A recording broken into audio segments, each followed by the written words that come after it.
Hello, everyone, and welcome to our very first Breathe Belief webinar. I am so excited to have you guys all here with me, and I am just excited to start doing these webinars on a regular basis.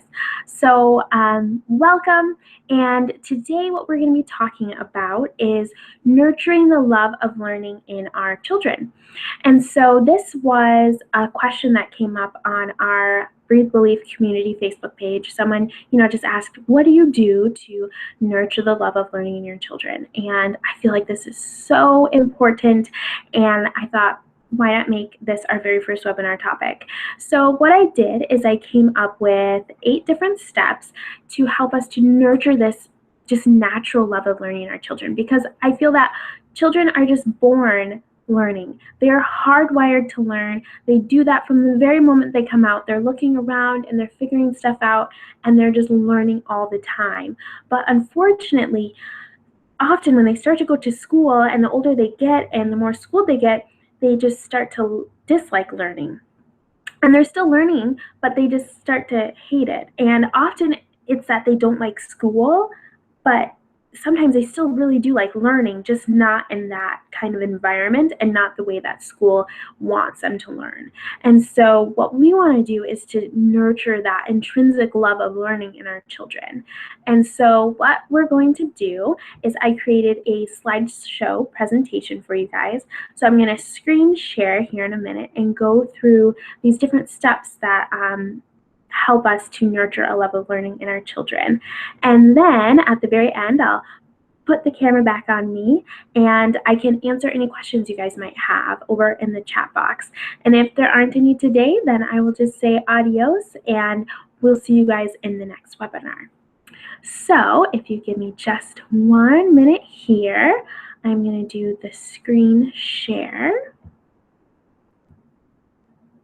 All right, I hope you guys can all see this right here. So, nurturing a love of learning in your young child.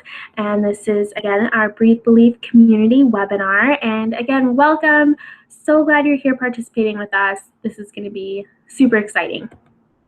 So what I want to do is introduce myself a little bit, because I realize that this is a brand new community, and all of you may not know that much about me yet. And so I want to introduce myself and give you a little bit of an idea of who I am and where I'm coming from. So this is a picture of my husband and I. We got married pretty young, and this is at our wedding day. And, at this point, I didn't have homeschooling on the brain at all. I knew I wanted to have children, and I figured I would, I'd get a career. My kids would go off to daycare, and then they'd go off to school. And then as they got older, they'd be into sports and activities, and I'd see them, at night after we did our homework, and on the weekends, after our weekend activities. And I figured that's what my life was going to be like. It really never occurred to me that there was another way of being educated, aside from the conventional school model, particularly the public school model. And my understanding was that private schools were heavily modeled after public schools. And so, I had a very limited view on education, and homeschooling was not something I wanted to do. Shortly after we got married, a relative of my husband said she was thinking about homeschooling. And my first thought was, that's weird. Why would you ever want to do that? And she started telling me about it, and I just became so intrigued. And it just sparked this fire in me that I never knew existed, and this curiosity that was just enormous about education. And at the time, I hadn't yet declared my major, and I ended up majoring. My undergraduate degree was in family and education, because I knew that's what I wanted to do. The more I learned about home education, the more I knew that that was right for our family. And I just dug into it. And lo and behold, my husband had been wanting to homeschool our children the whole time. So he was right on board before I was. And we I just started learning. And ever since then, I've been studying principles of great education and business and how we can help our children to be successful and to learn. And so, not too long after we got married, and I was still in college, we had our first daughter here, and she's almost 7 years old now. And then we had another beautiful little girl who's 2, and I have an almost 6-month-old baby as well. And so I am just the proud mother of 3 little princesses, and I have just expanded my vision of what education is. And I've come to believe that it can be something very joyful and that can happen naturally, and that you don't have to follow the conventional school model to achieve a great education. And so one of my missions in life now is to share this with other people so that they can open up this new world of education for their children as well.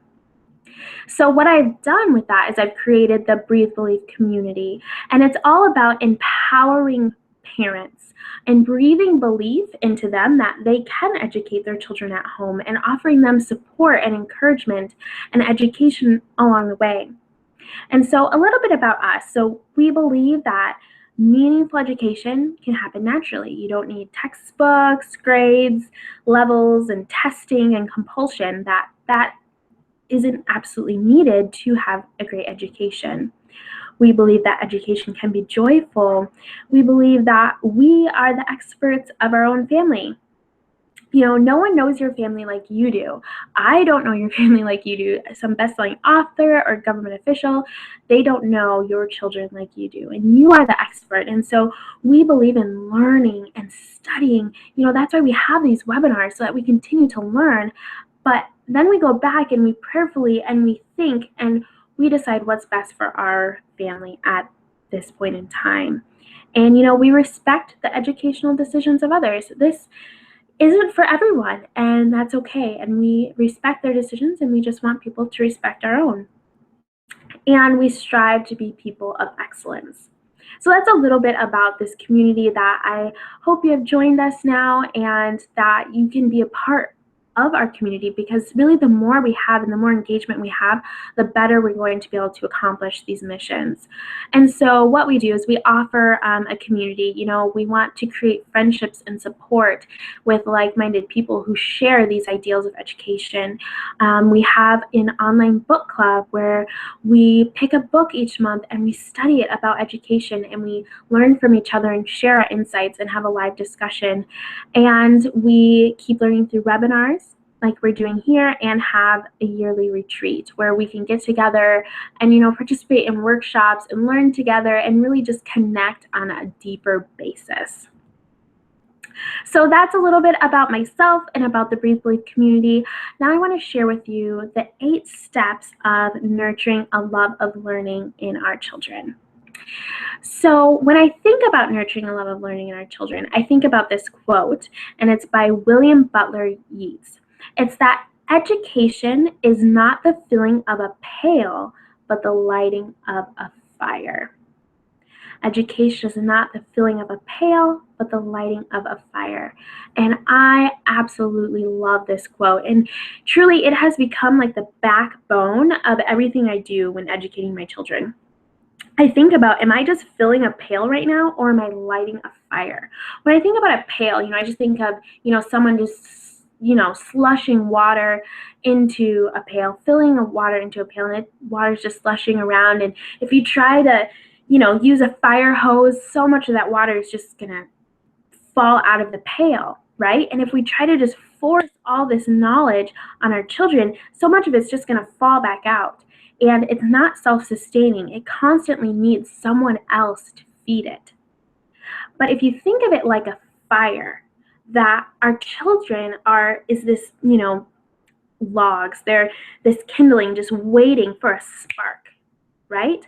That they have all this in them. They just need a spark that will ignite this fire, that will be self-sustaining. That we don't have to keep forcing information on our children, but that they are going to yearn to learn, that they're going to go after it themselves because they are naturally hardwired to learn. And so we just want to light that fire so that they can become, these independent, these self-motivated learners throughout their lives. And so when I think about what I'm doing, I like to think, am I lighting a fire right now, or am I just trying to fill this bucket? Because what we want to do is light that fire within our children so that they can go forward in life with passion and excitement, right? So I want to share with you these 8 steps that I think are going to help us to light that fire and just nurture this natural love of learning in our children.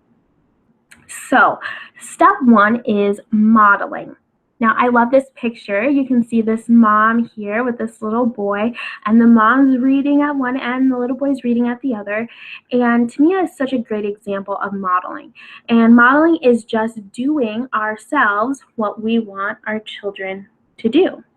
So if we want our children to be avid readers, we need to be avid readers. We just need to set the example. And that is so important because children learn so much by observing us.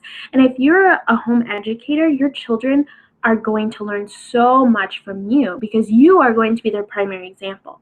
Instead of them being at school with strangers every day, they're at home with you and learning from you.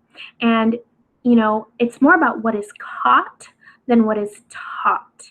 So if they catch you learning, that's going to be a lot more powerful than you just preaching to them about learning.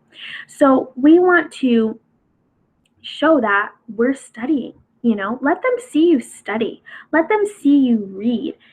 Tell them about what you're working on. So if you are working on something, and maybe this is something you do at night while they're sleeping because it's kind of hard for you to do during the day with them, just talk to them about it. Be like, hey, let me tell you about what I learned. I'm so excited. Let me tell you about what I was learning yesterday.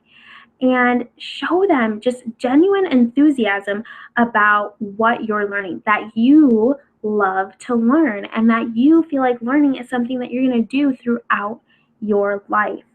And so recently, I was wanting to inspire my daughter to read more.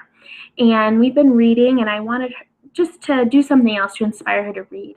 And so one day I did something really simple, and I found a dry erase marker, and I just wrote her a little note on our bathroom mirror. And she saw her name, she recognized her name, and then she saw, oh, this is for me. And she started reading it, and it was so exciting. And so then what she did is she grabbed the dry erase marker, and then she wrote a message back to me. And then my husband wrote a message to her, and now she's writing messages to her younger sister.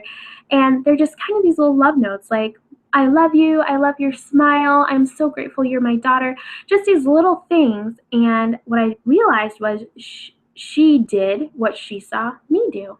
I didn't have to tell her, all right, we're going to sit down and you need to write a note to someone and it needs to be nice. Here's a pen and paper. Go do it.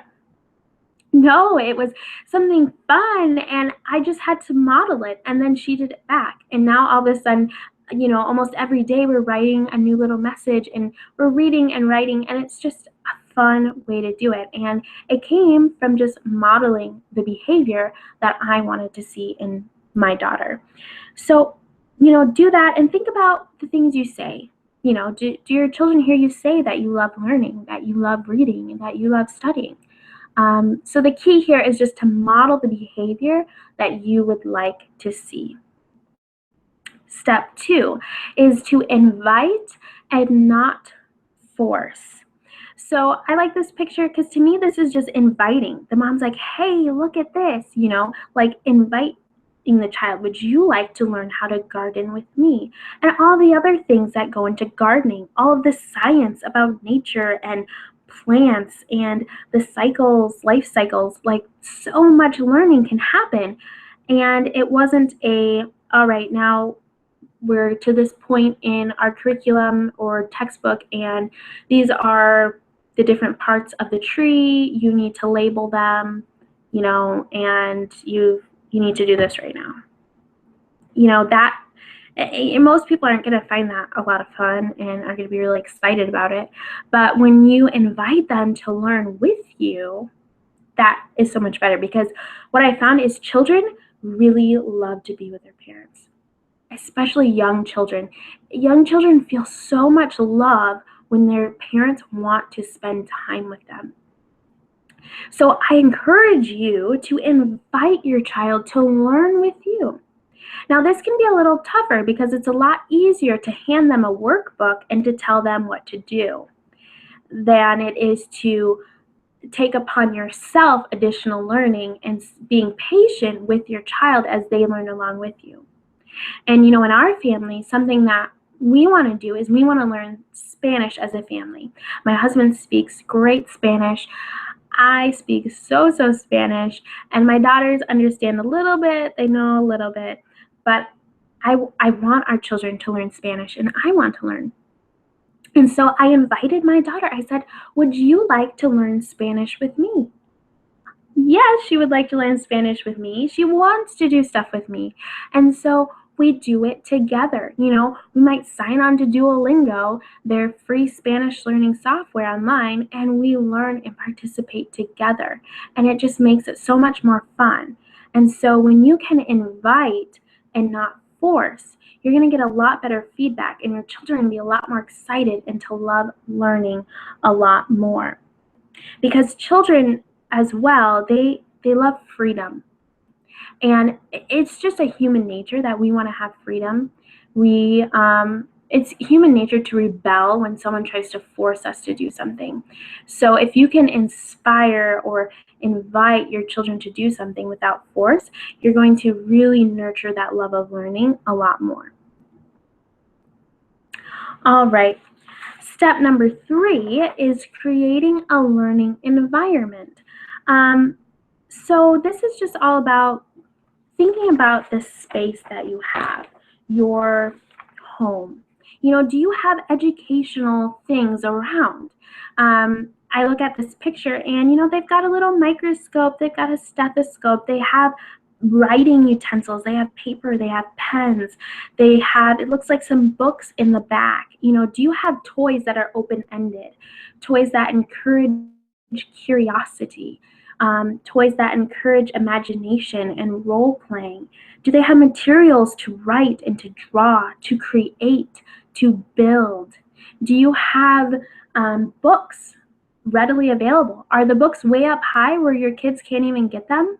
Or are they down low where they can reach them and pick them up whenever they feel like it?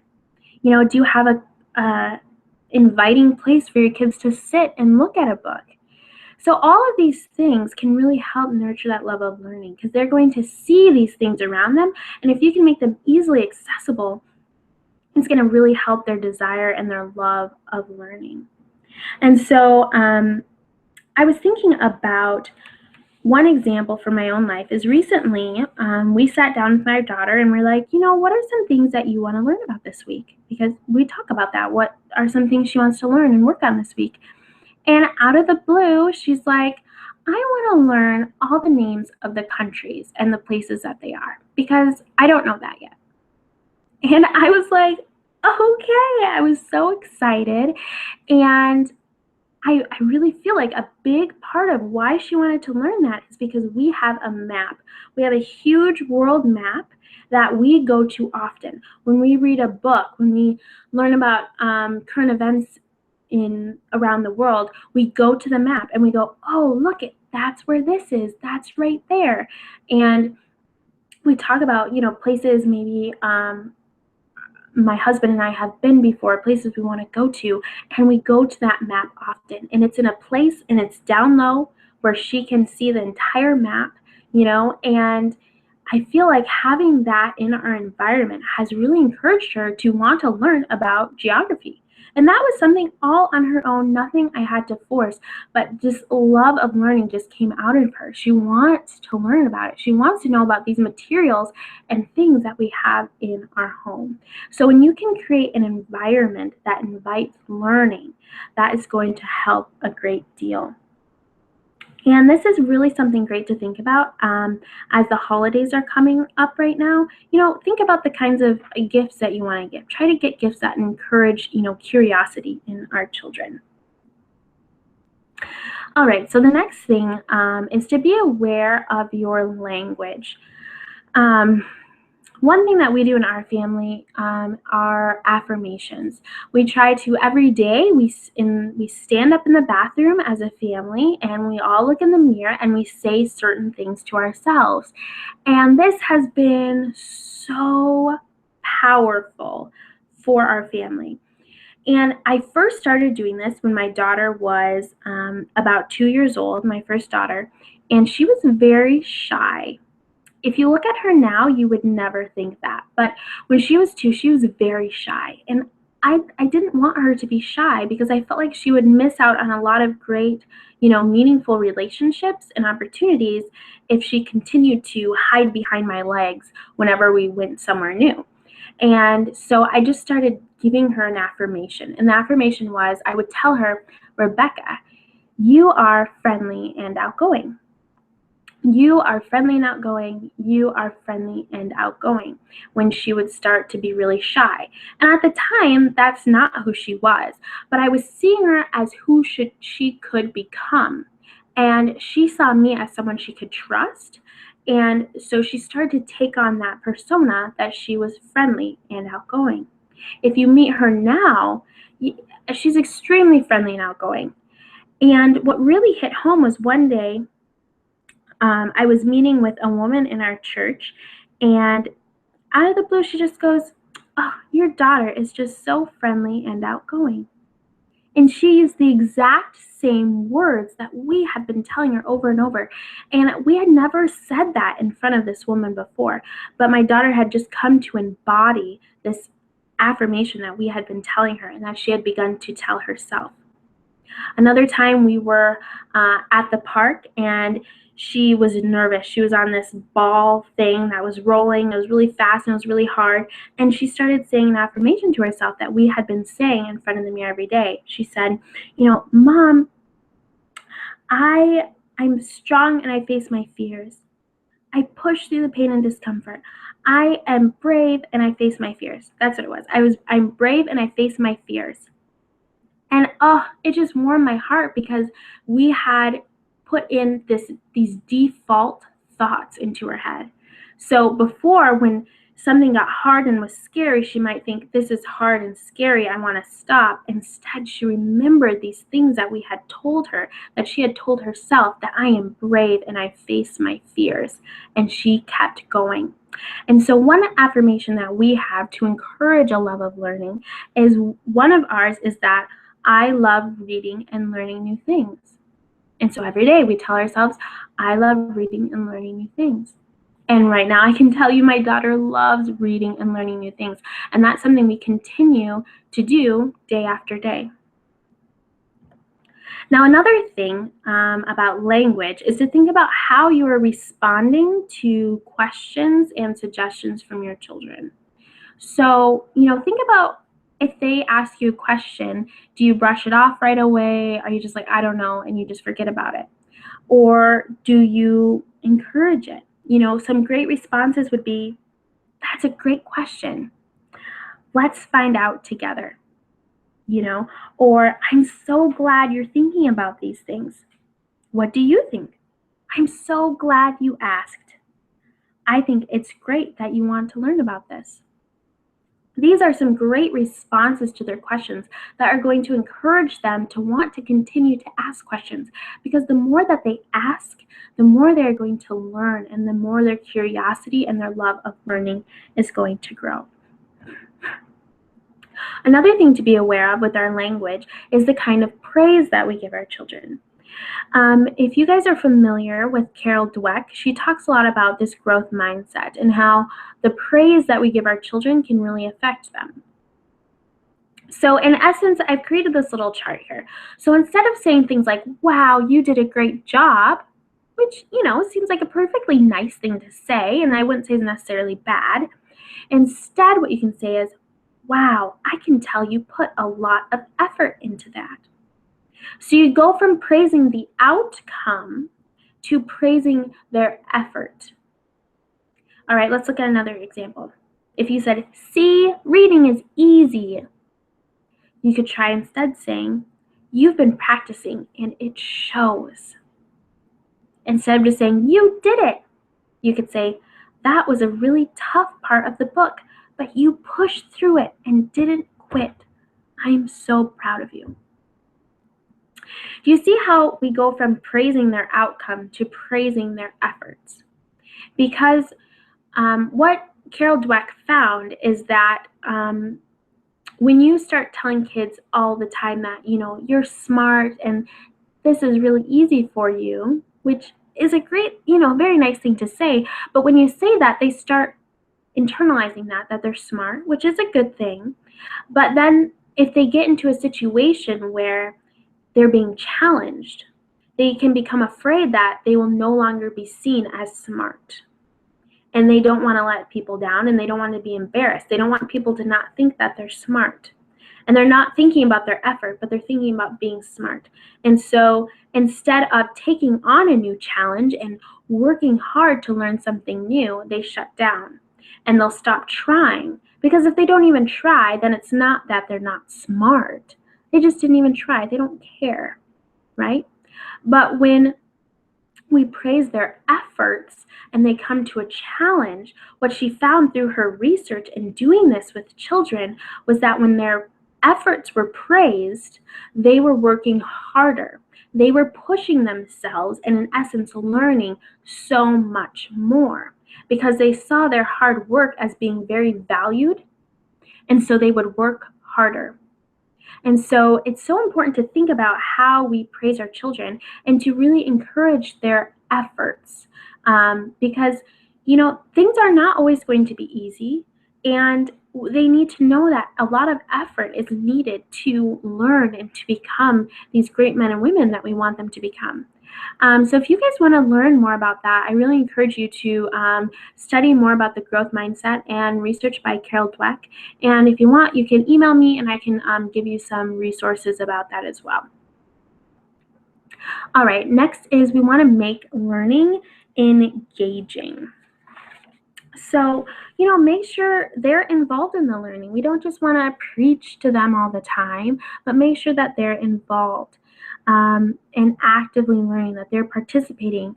Make sure they're using their senses, that they're touching and feeling and seeing and hearing, and that they're not just, doing a workbook. That's not very engaging.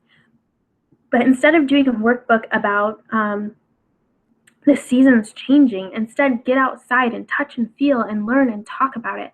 Let them ask questions. Make it a discussion, right? I was listening to some works by Oliver DeMille, and he talked about being a glaze killer, which I thought was just a great phrase, be a glaze killer.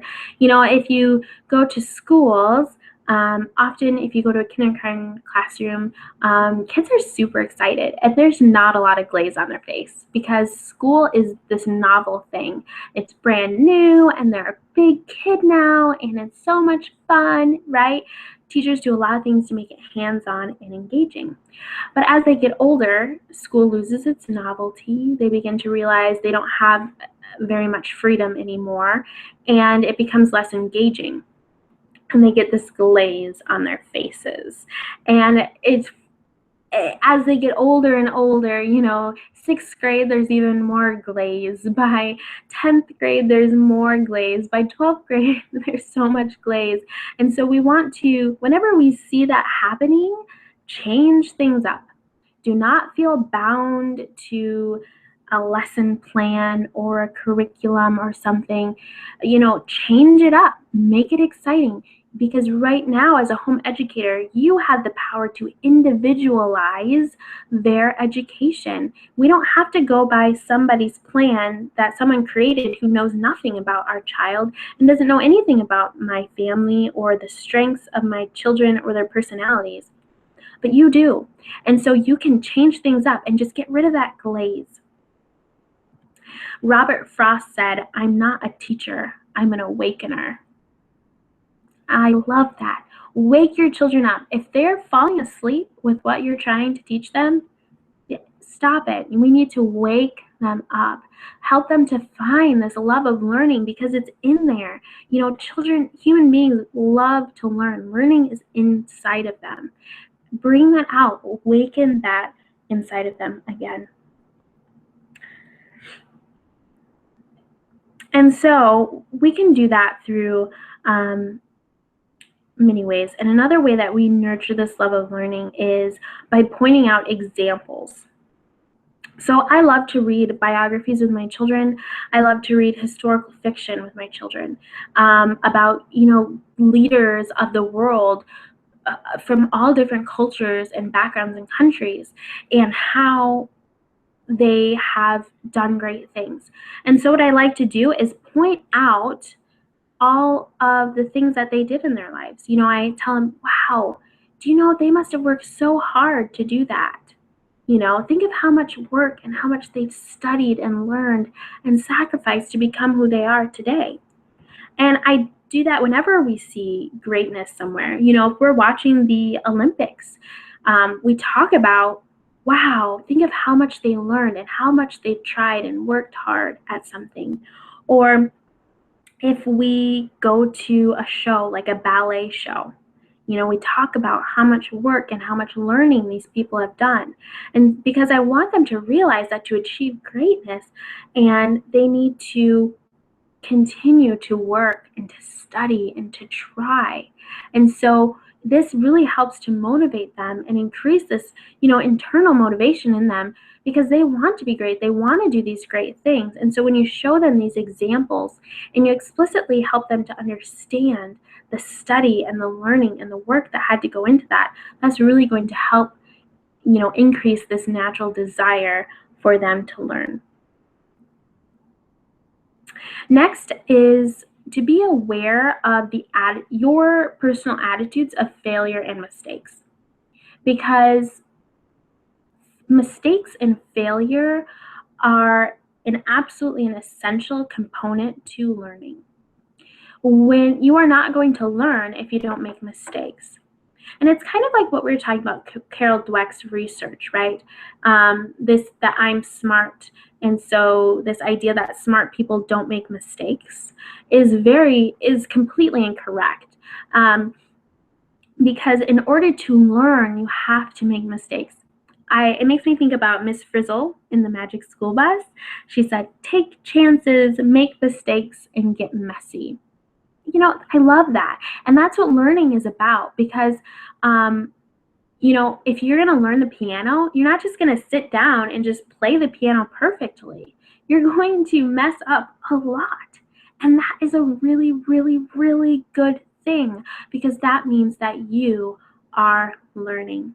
And so that's what I tell my children. And I try to make sure that I have that attitude about learning, and to develop that kind of attitude in them, that mistakes and failure are a part of success, are a part of learning and growth, and that making mistakes is a really good thing, because that means that they're learning. That means that they're trying. And so it gets rid of all these bad feelings about, oh no, I made a mistake. I can't do this. This is too hard. I'm not smart enough. I'm not good enough. It gets rid of all that and sees it as a really positive thing, that, you know what, this mistake means I'm trying. I figured out one way that doesn't work, so now I'm going to work harder to figure out a way that does work.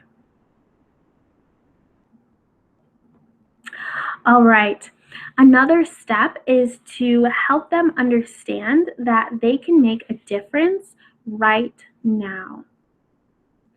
It makes me think about this time when I was in college, and I was given this assignment to write this really long paper, and I remember thinking, okay, I'm going to write the paper, but it doesn't really matter, because I'm going to read it, and that's not going to change a whole lot.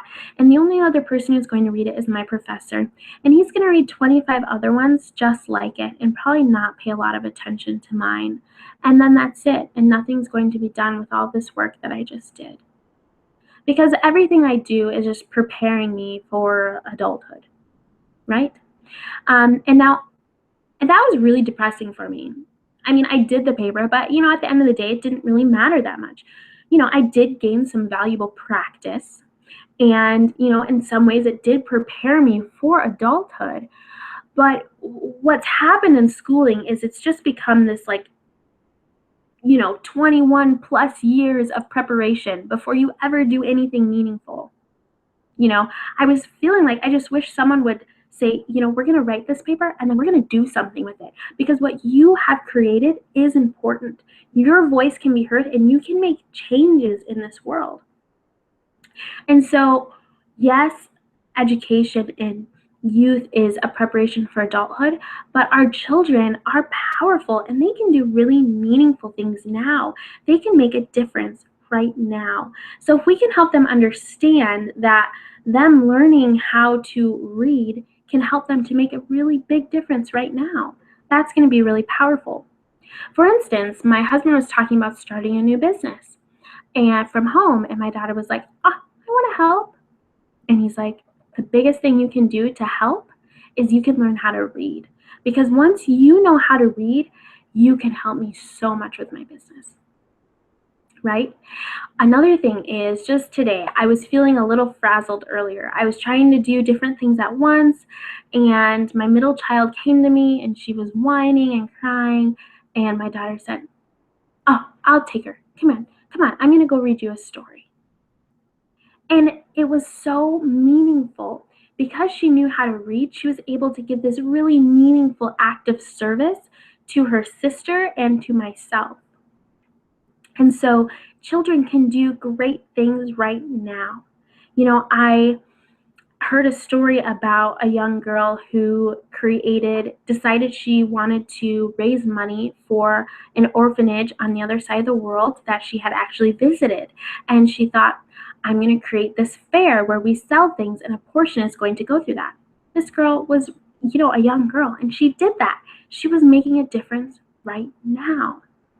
I recently read about another girl who learned how to sew and decided, I'm going to learn how to sew and I'm going to send my dresses to help young girls living in poverty in Africa. And she was making a difference as a child. They can make a difference. What they're learning can make a difference. It might be something like helping an orphanage around the world. It might be something as small as helping their brother or sister or their mom when they really need them. But help them to understand that them learning is powerful and that they can use what they learn right away.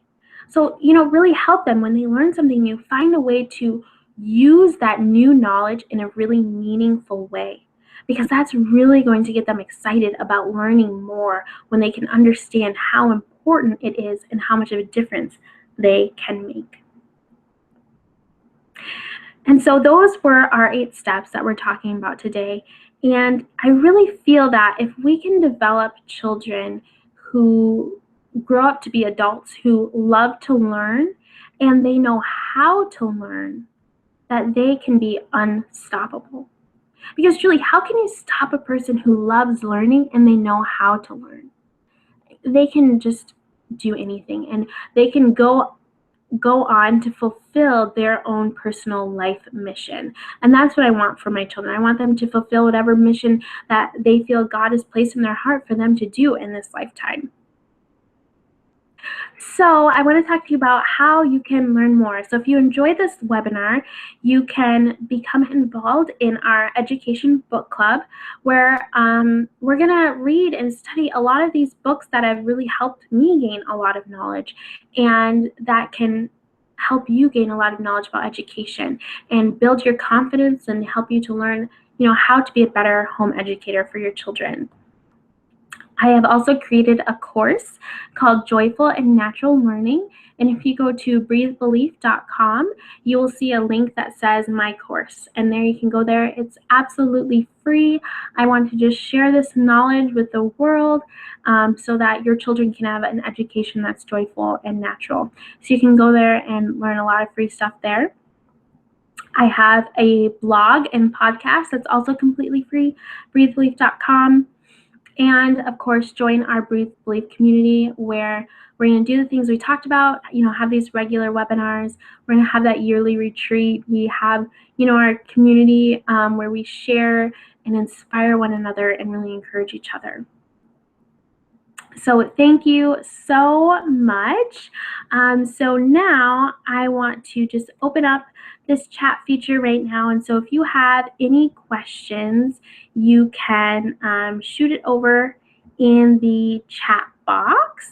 Let me just make sure that is up here. All right, so I'll just take a minute. If you have a question, shoot in the chat box. And if I don't see any, thank you so much for coming. You can shoot me an email if you come up with a question later, and I would be happy to answer it for you. If you have another topic you want to discuss in further webinars, let me know, because I want to make this as beneficial for you as possible. So thank you so much for being a part of our community. Please share this webinar. What I've decided to do is to make this webinar open for other people who are a part of our community, to help bring more people in, because I feel like the more people we can help and empower, the better. So feel free to share this webinar, go back and watch it again, and I will see you guys next time. Thanks. Bye.